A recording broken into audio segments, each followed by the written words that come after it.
Ako po si Dr. Elena Reyes at nagtrabaho ako sa industriya ng supplements. Nakita ko mismo kung paano gumagastos ng milyon-milyon ang mga kumpanya para sa mga ads habang palihim nilang binabawasan ang kalidad ng mga mismong produktong ibinebenta nila sa mga nakatatanda. Ito ang malungkot na katotohanan. Karamihan sa mga protein powders ay walang iba kundi isolated whey o soy proteins na inalisan na ng kanilang mga natural na nutrisyon. Puno ang mga ito ng fillers, artificial flavors, gums, at sweeteners na hirap tunawin ng inyong nagkakaedad na tiyan. Ano ang nawawala? Ang mga bitamina, mineral, antioxidants at fatty acids na talagang kailangan ng inyong mga kalamnan para muling mabuo at manatiling malakas.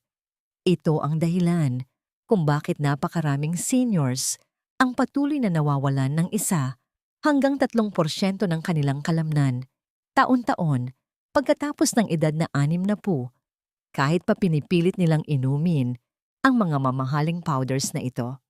At gayunpaman, patuloy kayong kinukuha ng industriya dahil ang takot sa panghihina ay isang negosyong nagkakahalaga ng trilyong dolyar. Sa mensaheng ito, ibubunyag natin ang mga lihim ng industriyang ito.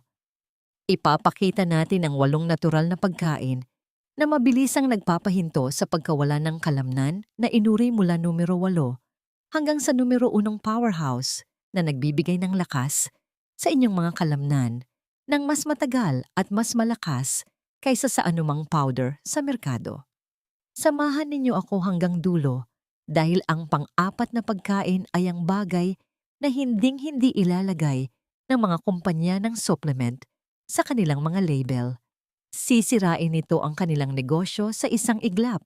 Ang bawat pag-aaral na babanggitin ko ay totoo at batay sa siyensya dahil ang siyensya ay hindi nagsisinungaling. Bago tayo magsimula, isang mabilis na tanong. Gumastos na ba kayo ng pera para sa mga protein powders? I-drop ang inyong sagot sa comments. Babasahin at sasagutin ko ang bawat isa sa inyo dahil ang inyong kwento ay maaring magligtas ng isa pang senior mula sa pagsasayang ng kanilang oras at kalusugan. Ngayon, simulan na natin sa numero 8. Isang natural na pagkain na napakabisa at mas magaling pa sa mga powders sa paraang hindi aaminin ng industriya. Number 8, spirulina. Ang spirulina ay tila ordinaryo lamang isang malalim na berdeng powder na may mahinang amoy ng dagat. Ngunit huwag magpalinlang sa anyo nito. Ang microscopic algae na ito ay isa sa pinakakonsentradong natural na pinagmumulan ng protina sa buong mundo. Sa katunayan, 60 hanggang 70% ng bigat ng spirulina ay purong protina. Higit pa ito sa dobleng halaga na makikita sa karne ng baka. Para sa mga seniors na lagpas 60 anyos, kritikal ito dahil ang kakayahan ng katawan na bumuo at magpanatili ng kalamnan ay humihina habang nagkakaedad. At ang mga mababang kalidad na protina ay hindi na sapat. Isang pag-aaral noong 2016 sa Journal of Medicinal Food ang nagpakita na ang pag-inom ng spirulina ay hindi lamang nagpabuti sa lakas ng kalamnan, kundi nagpababa rin ng pamamaga sa katawan na nagpapabagal sa inyong paggaling pagkatapos mag-ehersisyo o kahit pagkatapos lang ng mga simpleng gawain sa araw-araw. Ang mahika ay hindi lang sa protina. Ang spirulina ay mayaman sa branched-chain amino acids, BCAA, na direktang nagpapakain sa kalamnan kasama na ang iron, magnesium at antioxidants na nagpapababa ng stress sa mga tumatandang selula. Tingnan natin si Roberto, 68 anyos mula sa Quezon City, na nagsimulang maglagay ng 1 kutsarita ng spirulina sa kanyang morning smoothie matapos ang ilang taon ng pakiramdam na siya ay humihina buwan-buwan. Sa loob lamang ng ilang linggo, napansin niyang hindi na siya madaling mapagod sa pag-akyat ng hagdan at umayos ang hugis ng kalamnan sa kanyang mga binti. Hindi tulad ng mga protein powders na nagpapakabag sa kanya, binigyan siya ng spirulina ng malinis at madaling matunaw na lakas. Ang sikreto ay nasa tinatawag na bioavailability. Ang mga cell walls ng spirulina ay malambot at madaling tunawin, kaya mabilis na nakukuha ng mga seniors ang mga nutrisyon nito nang hindi nahihirapan ang tiyan. Kahit isang maliit na sandok lang araw-araw ay makakatulong na labanan ang sarcopenia, ang pag-urong ng kalamnan, dahil sa katandaan na tahimik na nagnanakaw ng inyong kalayaan. Maaring kakaiba ang spirulina, ngunit nararapat itong mapabilang sa listahan natin dahil nagbibigay ito ng mas maraming kapaki-pakinabang na protina sa bawat kutsara kaysa sa halos anumang powder na nabibili. Number 7, buto ng kalabasa pumpkin seeds. Ang susunod na pagkain ay hindi naman kakaiba. Ito ay isang bagay na madalas nyo lang daanan sa palengke o grocery nang hindi ninyo namamalayan na ito pala ay isang malakas na panlaban sa pagkawala ng kalamnan. Maaaring maliit tingnan ang mga buto ng kalabasa, ngunit para sa mga seniors na lumalaban sa pagkawala ng kalamnan ito, ay isang nakatagong kayamanan. Ang isang onsa nito o katumbas ng isang maliit na dakok, mga 28 gramo, ay nagbibigay ng halos 7 gramo ng kumpletong protina kasama ang magnesium, zinc at iron, 3 mineral na madalas kulang sa mga nakatatanda. Isang pag-aaral noong 2018 sa Nutrients ang nakatuklas na ang mga nakatatandang may mas mataas na intake ng magnesium ay mas napapanatili ang kanilang muscle mass kumpara sa mga kulang nito. Bakit? Dahil ang magnesium ay direktang nakakonekta sa paggalaw at pag-recover ng mga kalamnan, habang ang zinc at iron naman ang nagpapanatili ng daloy ng oxygen sa inyong mga tissues. Kung wala ang mga ito, hihina ang kalamnan, mawawalan ng balanse at mas madalas ang pagkadapa. Para sa mga seniors, lalong mahalaga ang buto ng kalabasa dahil hindi lang nito pinapakain ng kalamnan, pinapakalma rin nito ang pamamaga ng katawan. Ang mga butong ito ay siksik sa antioxidants at omega-6 fatty acids na nagpapababa ng oxidative stress na siya sanang nagpapabilis sa pagkasira ng kalamnan sa pagtanda. At hindi tulad ng maraming protein powders na nagdudulot ng kabag, ang mga buto ng kalabasa ay banayad sa tiyan, lalo na kung inihaw o dinurog na parang powder. Isang halimbawa si Jorge, 70 anyos, na akala niya ang panghihina ng kanyang mga binti ay dahil lang sa pagtanda. Nagsimula siyang magdagdag ng 2 kutsarang dinurog na buto ng kalabasa sa kanyang oatmeal tuwing umaga, matapos sabihin ng kanyang doktor na kailangan niya ng mas maraming magnesium. Sa loob ng ilang buwan, napansin niyang nabawasan ang kanyang pamumulikat sa gabi at mas matatag na ang kanyang mga hakbang paakyat ng hagdan. Ang inakala niyang maliit na pagbabago sa kinakain ay nagbalik sa kanya ng kalayaang inakala niyang nawala na ng tuluyan. Pinapatunayan nito na hindi mo kailangan ng mga sikat at mahal na powders. Minsan nagsisimula ito sa isang dakok lang ng mga buto. Number 6, amaranth colitis. Ang listahan natin ay nagpapatuloy sa isa pang buto na pinapahalagahan na mula pa noong sinaunang panahon. Sikat ito sa pagbibigay ng protina sa isang nakakagulat na maliit na anyo. Ang amaranth na ang dahon ay kilala natin bilang colitis ay hindi lang basta sinaunang butil. Isa itong powerhouse na nagpoprotekta sa kalamnan na madalas palampasin ng mga seniors. Habang ang mga protein powders ay madalas na nakakasira ng tiyan, ang amaranth ay nagbibigay ng lahat ng 9 na essential amino acids sa isang natural plant-based na anyo na ginagawa itong isang kumpletong protina, isang bagay na bihira sa mga butil. Isang pag-aaral noong 2019 sa food chemistry ang nagkumpirma na ang amaranth ay nagtataglay ng halos kaparehong balanse ng amino acid ng sa mga itlog na ginagawa itong perpektong pang-araw-araw na dagdag para sa mga seniors na lumalaban sa sarcopenia. Ang nagpapa-espesyal sa amaranth ay ang taglay nitong lysine. Karamihan sa mga butil ay mababa sa lysine, pero ang amaranth ay siksik nito at ang lysine ay napakahalaga para sa pagbuo at pagkumpuni ng mga muscle fibers.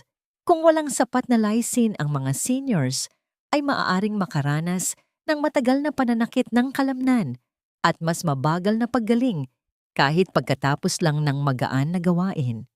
Nagbibigay din ito ng magnesium na nagbibigay lakas sa produksyon ng enerhiya ng katawan at calcium para masuportahan ang tibay ng buto kasabay ng mga kalamnan. Ang kagandahan sa amaranth ay napakadali nitong gamitin. Maaari itong gawing lugaw ihalo sa mga sabaw o gilingin para maging harina. Hindi tulad ng mga protein powders na nagdudulot ng kabag o nagpapabigat sa bato. Kidneys ang amaranth ay banayad sa tiyan at nagbibigay ng tuloy-tuloy na enerhiya. Pinapatunayan nito na hindi ninyo kailangan ng mamahaling supplements. Kailangan nyo lang ng tamang natural na pagkain. Number 5, puti ng itlog at ang dilaw nito. Ang susunod natin ay madalas ituring na snack, ngunit nagbibigay ng proteksyon sa kalamnan sa bawat kagat. Sikat ang puti ng itlog dahil purong protina ito. Wala itong taba, mababa ang calories, at sa loob ng maraming dekada, ibinenta ito bilang ang pinakamalusog na bahagi ng itlog. Itinuro ng mga fitness magazines at diet trends na ang pagtatapon sa dilaw ng itlog yolk ang pinakatamang gawin.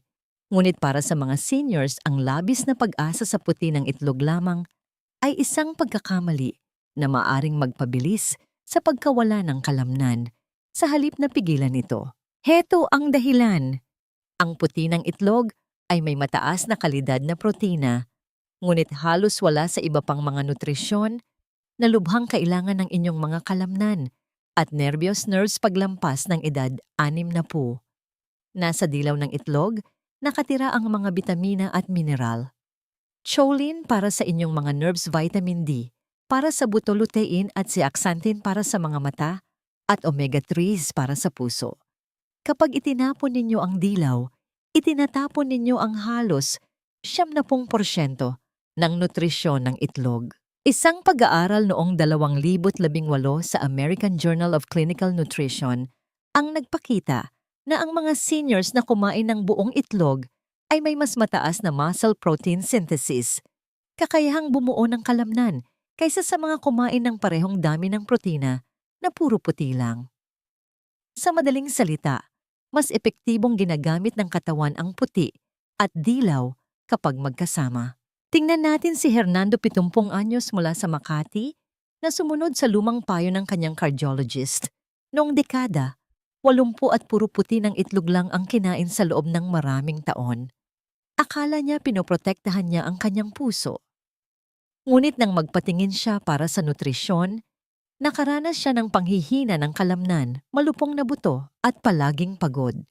Nang muli niyang kainin ang buong itlog sa tamang dami, bumalik ang kanyang lakas at enerhiya sa loob lamang ng ilang buwan dahil nakuha na ng katawan niya ang mga nawawalang bitamina kasama ng protina. Maaring mukhang superfood ang puti ng itlog lamang, ngunit para sa mga seniors, kalahati lang ito ng kwento. Kung may natututunan kayo sa mensaheng ito, pakipindot naman po ang like button at huwag kalimutang mag-subscribe at i-on ang bell icon para hindi kayo mahuli sa mga mahahalagang tips pangkalusugan na tulad nito. Number 4, dahon ng malunggay moringa. Ang susunod na natural na pagkain sa listahang ito ay nagpapatunay na maaari kayong makakuha ng mineral sa paraang nagpapalakas hindi lang ng kalamnan, kundi pati na rin ng inyong mga buto. Ito ang pagkaing hinding-hindi ilalagay ng mga supplement companies sa kanilang mga label. Kilala bilang Miracle Tree. Ang malunggay ay ginagamit na sa tradisyonal na medisina sa daan-daang taon.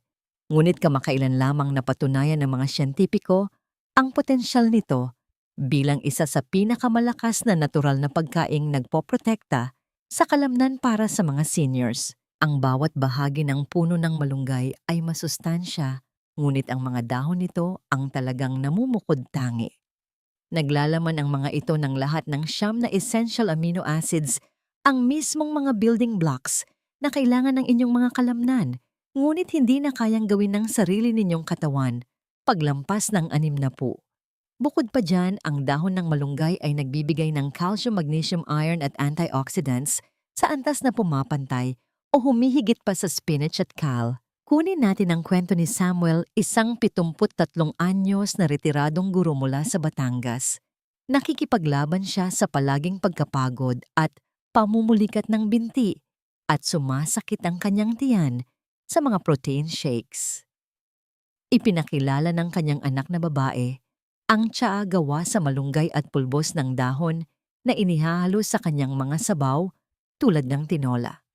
Sa loob ng ilang buwan, napansin niya ang mas magandang enerhiya at lakas. Naging mas madali ang pag-akyat sa hagdan at namangha ang kanyang doktor sa pag-stabilize ng kanyang blood pressure at pagbuti ng kanyang hemoglobin. Ano ang naging dahilan? Isang tuloy-tuloy na supply ng plant-based amino acids at minerals na kailangan-kailangan ng kanyang tumatandang katawan na hindi niya nakukuha sa mga processed supplements. Ang pinagkaiba ng malunggay sa ibang pagkain ay kung gaano ito kadaling matunaw sa tiyan. Hindi tulad ng protein powders na nakakakabag o nakakasuka. Ang malunggay ay napakagaan sa tiyan na perpekto para sa mga seniors na may sensitibong panunaw. Mayroon din itong quercetin at chlorogenic acid mga compound na napatunayang nagpapababa ng oxidative stress at kumokontrol sa blood sugar, dalawang salik na direktang nakakaapekto sa lakas ng kalamnan at enerhiya ng mga nakatatanda. Ang dahon ng malunggay ay hindi lang basta supplement. Ito ay pagkaing nagpapahaba ng buhay para sa mga seniors. Number 3, lentils, munggo at iba pang uri ng lentils. Habang papalapit tayo sa itaas ng listahan, ang susunod na pagkain ay higit na nakakagulat. Maaaring mukhang simple lang ang lentils, ngunit ito ay isa sa pinakamalakas na pagkaing nagliligtas ng kalamnan sa mundo, lalo na para sa mga seniors. Ang isang tasang lutong lentils ay nagbibigay ng halos 18 gramo ng protina na pumapantay sa maraming mapagkukunan. Mula sa hayop at puno ito ng iron, folate at magnesium, mga mineral na kritikal para sa pagbuo ng red blood cells, pagdadala ng oxygen at pag-recover ng kalamnan. Para sa mga lolo at lola natin, malaking bagay ito. Pagkatapos ng edad na 60, mas mabagal nang naihihilom ang mga muscle fibers at humihina ang paghahatid ng oxygen habang tumitigas ang mga ugat ng dugo. Kung walang tuloy-tuloy na sustansya, kahit ang maikling paglalakad ay nakakapagod.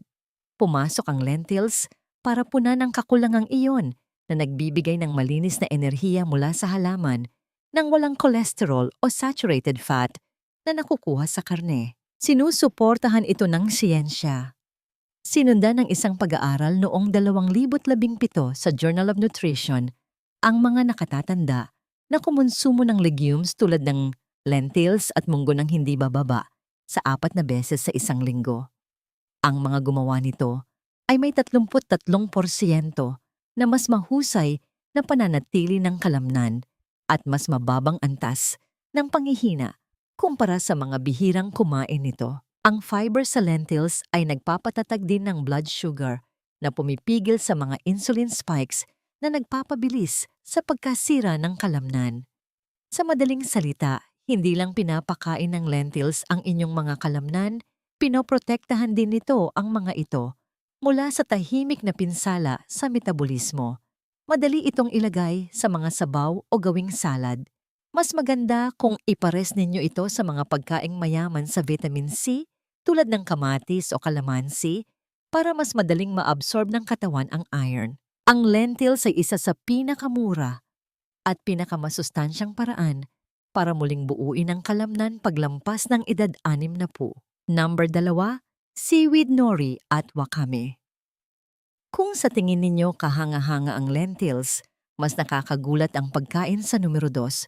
Isa itong pagkaing dagat na tinawag na kumpletong protina ng kinabukasan. Kapag naisip ng mga tao ang pagkain para sa kalamnan, halos hindi sumasagi sa isip ang seaweed o damungdat.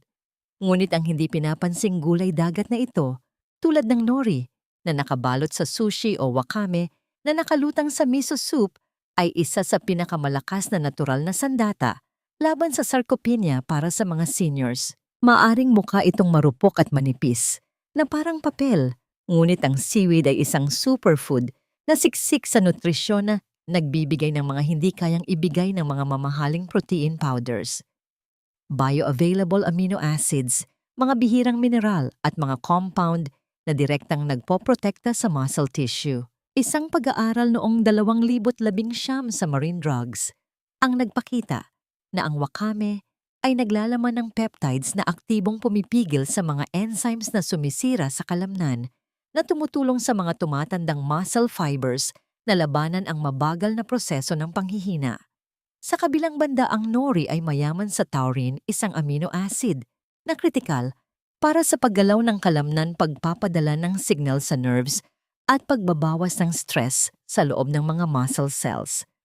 Ang mga seniors na regular na kumakain ng seaweed sa pag-aaral na ito ay napanatili ang mas mataas na muscle mass at lakas ng pagkakahawak, grip strength. Ang isa pang nakatagong sandata sa seaweed ay ang fucoxanthin na nagpapabilis ng fat metabolism at nagpapababa ng pamamaga sa katawan.